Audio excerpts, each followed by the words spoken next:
Hello folks, and welcome back to the channel once again. Today, just doing a quick video on some pickups, some projects, just a little bit of everything. Here in front of me we have that Lineage reefer, that Rapido Greenbrier reefer that I recently did a video on, adding my own sound with a Loc Sound 4 decoder and a scale sound system speaker. This grab iron and this ladder did break off, so I had to repair it, so it's just doing that really quick, but it's all done, and I'm pretty sure that you can't tell that it broke off, so hopefully that doesn't happen anymore. They're a little delicate, but these are really nice. I'm a big fan of these reefers. And here's the first one I picked up, hole in the wall. This side is currently in the process of getting graffiti, just doing some prep work. And on the other side, we have a mostly finished piece. I have to do a little bit of weathering along the bottom here.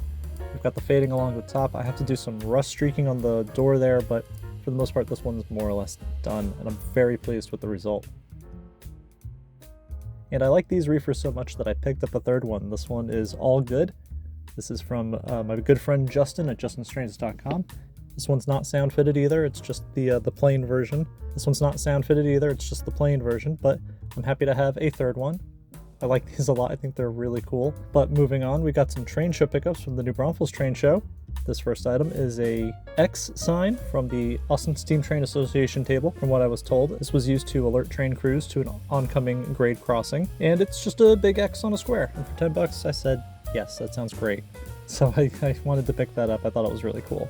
Also from that table, they had some photo prints of the UP 9000 class. So I picked up this one. This is class leader 9000 herself, and then 9042, the one I have a model of from Broadway Limited. So I have these two. I'll get them framed at some point, but it's really cool to have some legit photo prints from back then. Another Tain Show pickup. This is a Trinity reefer from Atlas. I got this at Spring Creek Model Trains, and I actually see these types of reefers a lot more than I do any of the others. So I wanted to pick one up, and let's open it up. I actually haven't opened this up since I got it. Ooh, that detail is really cool. You can see that fuel tank on the bottom is round as opposed to the other ones. They're rectangular. It also has a carrier refrigerator unit like the others. Detail looks really nice. And just to compare the length, you can see the 64 foot versus the 72. Detail on the ends. Very cool. Another pickup from Spring Creek. This is this Athearn Genesis X Golden West Service boxcar, patched out for SP. I just thought it was really cool. I like seeing the factory patch job and the primed for grime sort of deal. And what is a visit to a Tain Show without picking up an auto rack? This is the Walthers Proto Thrall auto rack, of course. This has the old TTX logo. I'm going to renumber this one, I think. I'm going to patch it out for something newer. Haven't decided what yet. I have to go through all my footage and pick out a UP auto carrier that I want to replicate. Next up, there was a gentleman who had a box of detail parts and other bits and bobs for $1 a piece. And as I was going through, I found these lift rings here, which I want to use on the Athearn SD79 GMTX 3300.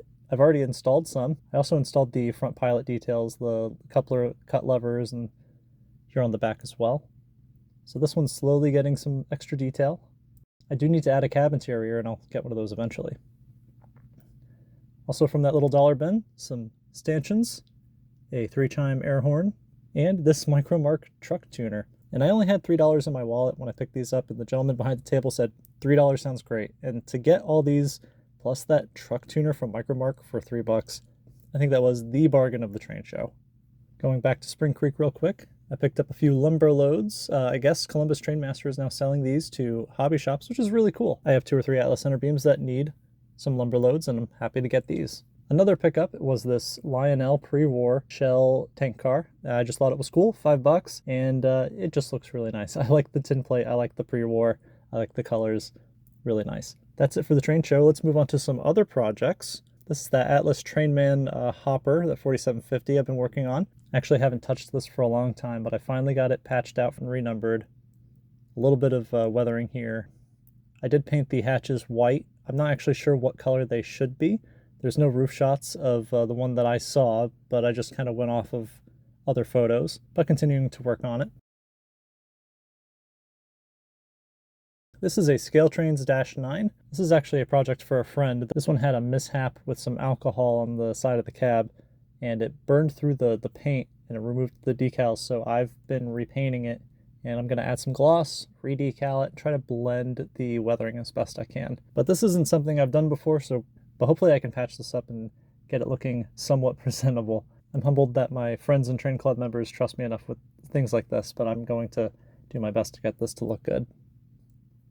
Next up is another recent pickup, an Athearn GP39-2.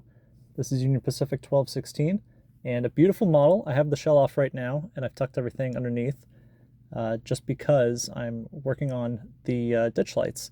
The ditch lights they have were pilot mounted, and they came through these big holes on the pilots. They should be sill mounted like GP15s. So I removed those front ones. I'm going to do the back eventually.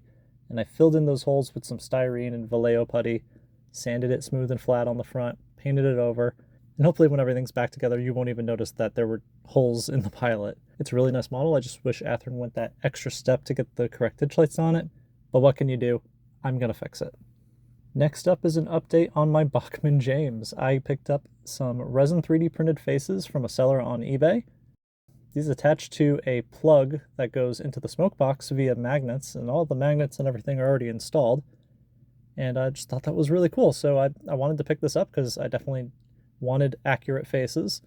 And you put the eyeballs in, they're also magnetically attached. I just got to get everything painted, but look at that, Angry James. But yeah, we're currently working on this. His cab, most of the boiler and the cab are done.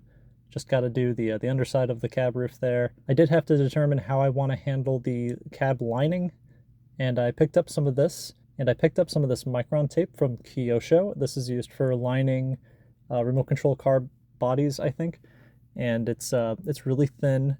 I'm hoping it will work, and I'm hoping when I seal the model that this will just look great. Haven't tested it yet. It's all just kind of up in the air for the moment, but hopefully we get something good out of it.